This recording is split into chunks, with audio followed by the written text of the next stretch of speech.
Kapal pesiar adalah salah satu pendapatan terbesar di pelabuhan dan juga salah satu pendapatan terbesar bagi Dinas Wisata Kota Semarang karena banyaknya turis-turis dari mancanegara yang datang untuk berlibur di Kota Semarang dan daerah-daerah lain yang ada di Jawa Tengah.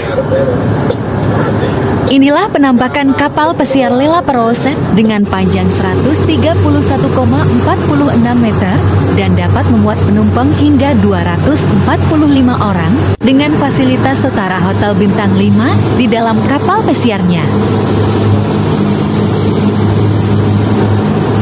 Semoga channel Dito Sinyo menghibur dan dapat menambah wawasan untuk saudara-saudaraku semua ya. Terima kasih.